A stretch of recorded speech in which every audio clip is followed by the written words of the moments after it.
एक देश से लेकर दूसरा देश और दूसरे से लेकर तीसरे देश तक लगातार नेतन्याहू ने सिर्फ युद्ध छेड़ा।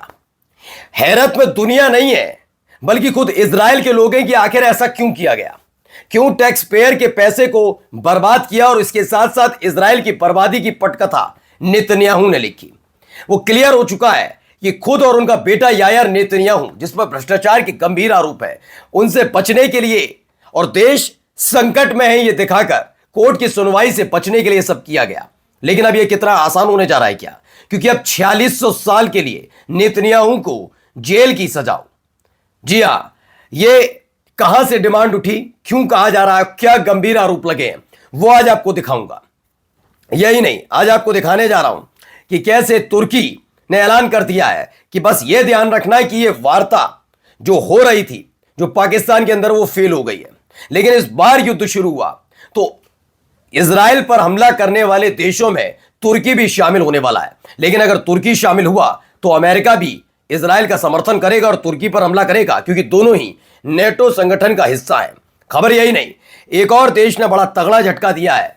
झटका ईरान के अंदर दूतावास खोलने का, और एक ऐसा देश जो कल तक अमेरिका के इर्द गिर्द घूमता नजर आता था। और क्या वाकई जो पूरी वार्ता पाकिस्तान के अंदर चल रही थी ईरान और अमेरिका के बीच, उसमें सेंधमारी करने का काम नेतन्याहू ने किया। क्योंकि दावा है कि जेडी वेंस के साथ बातचीत बिल्कुल सकारात्मक थी। अचानक से एक फोन कॉल आया और उधर से कुछ ऐसी बात कही गई कि जेडी वेंस के चेहरे पर तनाव था और वो फौरन ही कुछ ऐसा कहने लगे जिससे पूरी की पूरी बातचीत पटरी से उतर गई। तो क्या किसी ने जेडी वेंस को ब्लैकमेल किया था? नमस्कार, मैं हूं प्रज्वल गौतम और आप देख रहे हैं टाइम्स एक्सप्रेस। पहले यह खबर देखिए, डिमांड क्या की जा रही है। तुर्की ने इजराइल के पीएम नेतन्याहू के लिए 4596 साल की जेल की मांग की है। कहा है कि इस आदमी को तकरीबन 4600 साल के लिए जेल में डाल दो। सब जानते हैं, तो इतनी उम्र तो है भी नहीं नेतन्याहू की, लेकिन क्या गंभीर आरोप है इसको लेकर देखिए।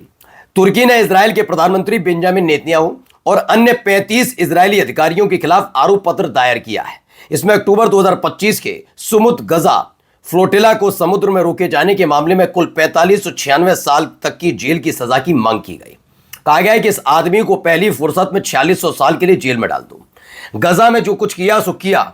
उसके अलावा जब पूरी दुनिया ने फिलिस्तीन को मान्यता दी, उसके बावजूद भी आईडीएफ और इजराइल बाज नहीं आए। जो गजा का समुद्री इलाका है, वहां पर आईडीएफ को तैनात रखा। जिसने भी गजा में आने की कोशिश की, यानी अगर गजावासी फिलिस्तीनी पानी का इस्तेमाल करते थे तो पानी का इस्तेमाल नहीं करने दिया जाता था। यह स्थिति बनाई, गोली मार देते थे। और जो कोई दूसरे देश से समुद्री रास्ते से गजा आने की कोशिश करता था, उनके साथ भी बदतमीजी बदसलूकी होती थी। जिसमें से एक ये गजा फ्लोटिला के जहाज थे, आपको याद होगा, अलग अलग देशों से जहाज आ रहे थे और इन सब के साथ जो इसमें सवार थे उन पर हमले तक किए गए। समुद्री क्षेत्र में उन पर हमले किए गए, ये इजराइल की सेना की तरफ से।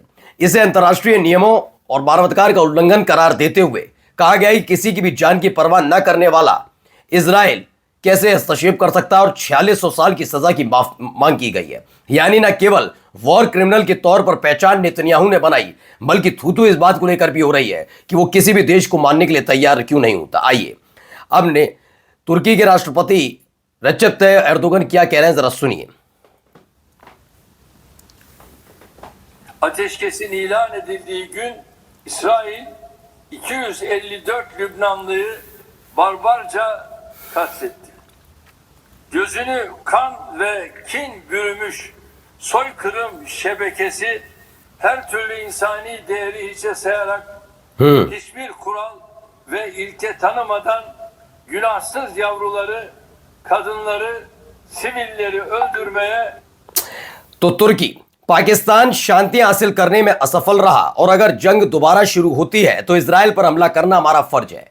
यह तुर्की ने अपनी तरफ से क्लियर कर दिया है कि हम इजराइल पर हमला करेंगे। उन्होंने ये नहीं कहा सिर्फ कि हम हमला ही करेंगे, उन्होंने कहा यह बातचीत असफल हुई, फेल साबित हुई, इसलिए अब हमला करना हमारा फर्ज बन जाएगा। मसला यह नहीं है कि तुर्की बहुत ज्यादा चिंता में है, इजराइल अस्थिरता फैला रहा, नहीं, इसका अपना भी एक इसमें स्वार्थ छिपा है। दरअसल सीरिया में सब कोई जानते हैं कि सरकार हो या ना हो फर्क नहीं पड़ता। सीरिया और इराक ऐसे दो देश हैं जहां सरकार होना ना होना बड़ी बात नहीं है। वहां पर चूंकि कबीले के अलावा अलग अलग गुटों का, लड़ाका संगठन का सक्रिय रहना यह बहुत बड़ी मुसीबत है। ऐसे ही सीरिया में गोलन हाइट्स के बाद अलग अलग जगह पर कब्जा करने की कोशिश इजराइल की तरफ से की जाती रही है जब से असद सरकार का तख्ता पलट हुआ है। तुर्की वहां चूंकि पहले से अपनी सेना के साथ तैनात है, इसलिए उसकी झड़प भी इजराइल के साथ हो चुकी है। आमना सामना लगातार हो रहा है और तुर्की के राष्ट्रपति ने इस बार कह दिया है हम हमला कर देंगे। लेकिन अगर यह हमला हुआ तो अमेरिका क्या करेगा, क्योंकि हाल ही में वो कह रहा था कि नेटो से बाहर आएगा। अगर वो नेटो से बाहर आ जाएगा तो तुर्की के साथ लड़ाई लड़ना उसके लिए आसान हो जाएगा, वरना नेटो सदस्य 2 देश आमने सामने खड़े नजर आएंगे। आइए अगली खबर। इस्लामाबाद में ईरान और अमेरिका के बीच बातचीत फेल हो गई। ईरान ने दावा किया है कि मीटिंग के बीच में इजरायली प्रधानमंत्री बेंजामिन नेतन्याहू ने जेडी वेंस को फोन कॉल किया था। इस एक फोन कॉल के बाद बातचीत पटरी से उतर गई। दावा किया जा रहा है कि बातचीत ठीक ठाक चल रही थी।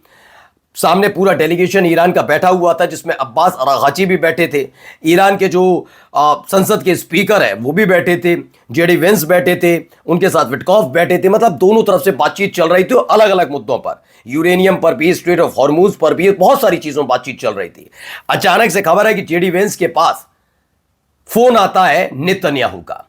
जेडी वेंस के चेहरे पर तनाव था और पसीना पसीना थे। तो क्या जेडी वेंस को कोई किसी बात को लेकर ब्लैकमेल किया गया?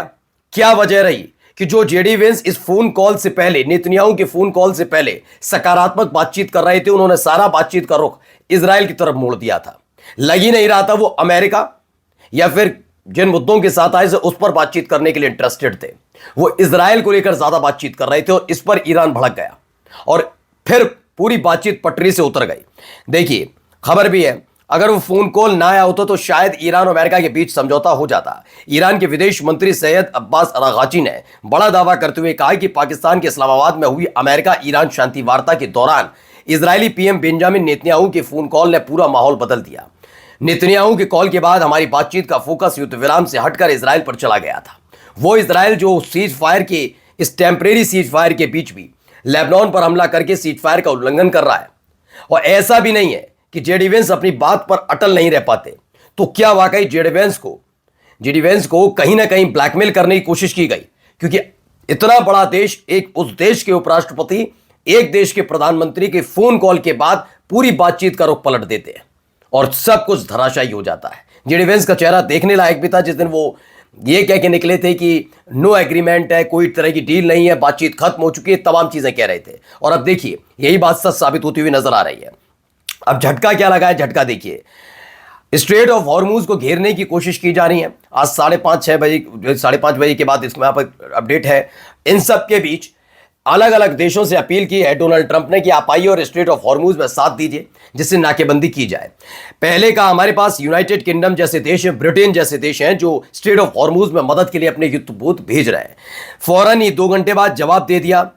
केयर स्टारमर हैं, प्रधानमंत्री हैं ब्रिटेन के, उन्होंने कहा ब्रिटेन यानी यूके स्ट्रेट ऑफ हॉर्मुज को खोलने की किसी भी कार्रवाई में शामिल नहीं होगा। इससे पहले ऑस्ट्रेलिया में भी अल्बनीज ने, वहां के ऑस्ट्रेलिया के पीएम ने भी कह दिया हम आपके साथ नहीं हैं, हम शांति चाहते हैं, सस्ता ईंधन चाहते हैं। आपकी हरकतों की वजह से पूरी दुनिया संकट में आ गई है। नमस्कार।